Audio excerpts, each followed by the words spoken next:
सभी को नमस्कार। यहाँ पर देखिए बहुत ही महत्वपूर्ण वीडियो आपके लिए है, ठीक है ना। अगर आप पेपर दे रहे हैं ना, तो यह वीडियो आपके लिए है, ठीक है ना। यहाँ पे मैं आपको बताऊंगा कि आपको कॉपी कैसे लिखनी है और किन गलतियों को नहीं करना है जो पिछली आप हिंदी में किए हैं। आपने बोला कि सर मेरा हिंदी का पेपर सही नहीं हुआ, ठीक है ना।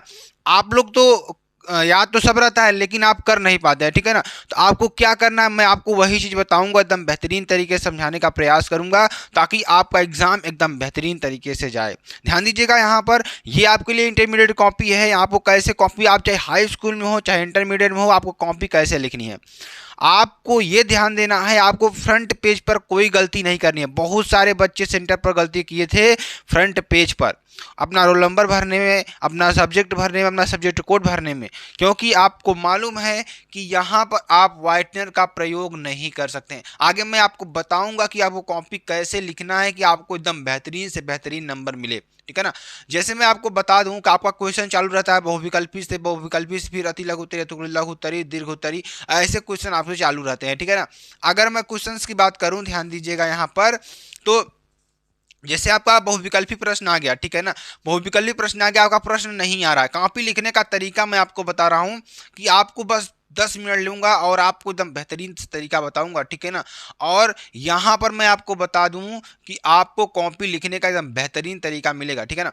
जैसे आपको मॉडल पेपर मिला, ठीक है ना। आप क्या करते हैं कि जो प्रश्न आ रहा है उसी को पहले यहाँ लिखने का प्रयास करने लगते हैं, छापने का प्रयास करने लगते हैं। आपको ऐसा नहीं करना है। आपको क्या करना है, प्रश्न नंबर 1 डालना है। अगर क्वेश्चन नहीं आ रहा है तो उसके लिए बहुविकल्पी के लिए एक लाइन छोड़ दीजिए। अगर दूसरा भी नहीं आ रहा है तो एक लाइन छोड़ दीजिए। तीसरा नहीं आ रहा है तो एक लाइन छोड़ दीजिए। ऐसे करिए आप, ठीक है ना। और जो प्रश्न आ रहा है उसके मतलब जो प्रश्न नहीं आ रहा है वो तो आ ही नहीं रहा है, लेकिन उसके लिए जगह, जैसे मान लीजिए आपका पहला प्रश्न आ रहा है, ठीक, तो आपने उसका यहाँ पर उत्तर लिख दिया कि प्रश्न नंबर 1 का आपका कौन सा आंसर हो जाए, कूलाम न्यूटन मीटर स्क्वायर। यहाँ पे 1 का क का डी आपने यहाँ पर लिख दिया। आपको ये प्रश्न नहीं लिखना है, आपको ये नहीं लिखना है, ठीक है ना। कॉपी भरने के चक्कर में आप ये भी लिखने लग जाओ, ऐसा नहीं करना है। आपको कॉपी भरना है, आपको आंसर लिखना है एकदम प्रॉपर तरीके से, ठीक है ना। और ऐसी गलती आप जब कर देंगे ना तो आपका नंबर बिल्कुल भी कट जाएगा और आपका समय भी नहीं बचेगा, टाइम भी कम पड़ जाएगा। तो इस बात को मेरे नोटिस कर लीजिए,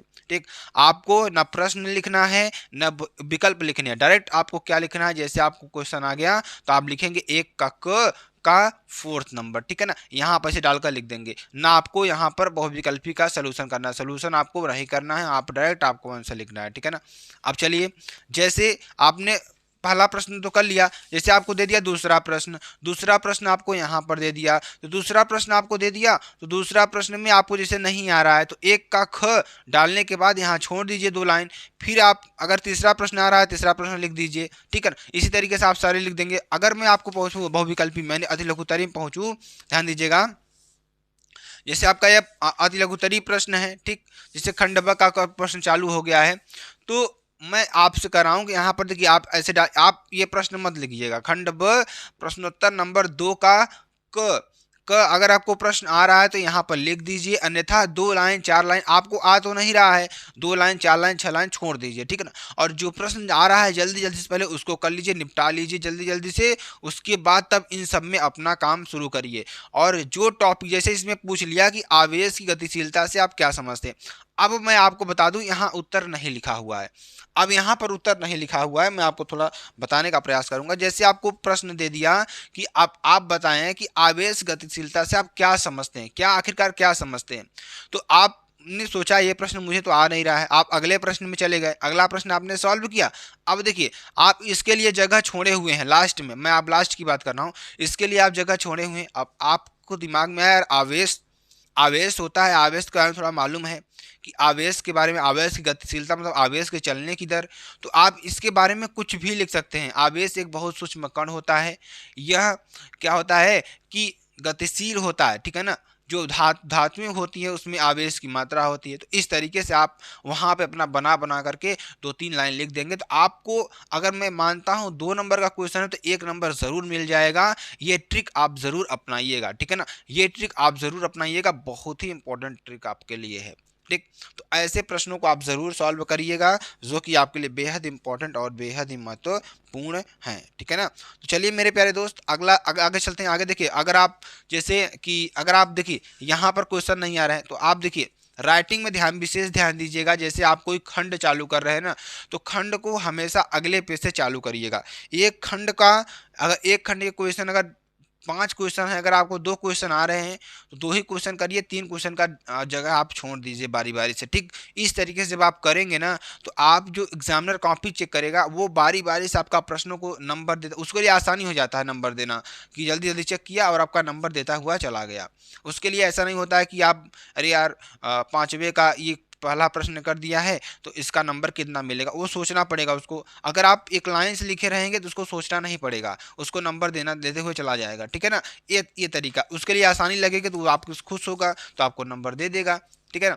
तो ये आपके लिए होता है। तो देखिए नॉर गेट का प्रतीक एवं सत्यता सारणी आपको दिखाना है। जैसे देखिए खंड स हमने क्या किया, नए पे से शुरू किया, ठीक। तो आपको यहाँ पे क्या करना है, अगर क्वेश्चन को मालूम है तो आप कर दीजिए, अन्यथा आप जगह छोड़ के अगले क्वेश्चन में बढ़ जाइए। तो इस तरीके से आपको क्या करना है, लिखते चले आना है, लिखते चले आना, लास्ट तक पूरा कॉपी आपको क्या कर देना है, पूरा कॉपी भर देना है। क्या कर देना है, पूरा कॉपी भर देना है। और कॉपी भरने के बाद मेरे प्यारे दोस्त ध्यान दीजिएगा, कॉपी भरने के बाद मेरे प्यारे दोस्त आपको क्या करना है, यहाँ पर आपको क्या करना है कि बहुत ही इंपॉर्टेंट चीज़ मैं आपको बताने जा रहा हूँ।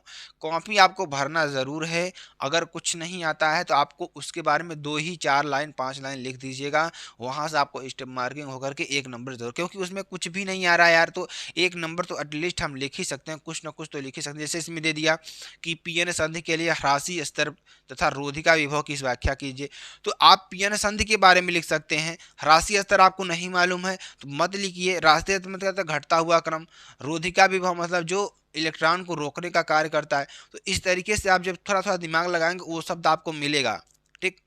तो जब वो शब्द आपको मिलेगा तो उसके बारे में ही आपको लिखना है। जरूरी नहीं आपको सही सही उत्तर नहीं मालूम है तो आप कुछ भी लिखिए, मतलब कि उस टाइप की से रिलेटेड। जैसे पीएन संधि आपने पढ़े होगा, अगर मान लीजिए आपको नहीं मालूम है राशि स्तर तो आप इसे मत लिखिए, ठीक है ना। ये आप 10 में भी कर सकते हैं, 10 वालों को भी मैं बताऊंगा अच्छी तरीके से, ठीक है ना। यहाँ आप कुछ भी हो, कोई भी क्लास में हो, आप इस तरीके से टेक्निक अपनाइएगा और शुरू से लेकर लास्ट तक लिखने का प्रयास करिएगा। सारे क्वेश्चंस को अटेम्प्ट करने का प्रयास करिएगा और आप देखेंगे कि आप पास हो जाएंगे, एटलीस्ट आप फेल तो नहीं होंगे, ठीक है ना। तो ये ट्रिक आप अपनाइएगा और इस शानदार ट्रिक को आप अपनाने के बाद आप मुझसे बताइए कमेंट करके, हाँ सर मुझे अच्छा समझ में आया। तो फिर मिलता है नेक्स्ट वीडियो में नए टॉपिक के साथ, तब तक के लिए जय हिंद जय भारत।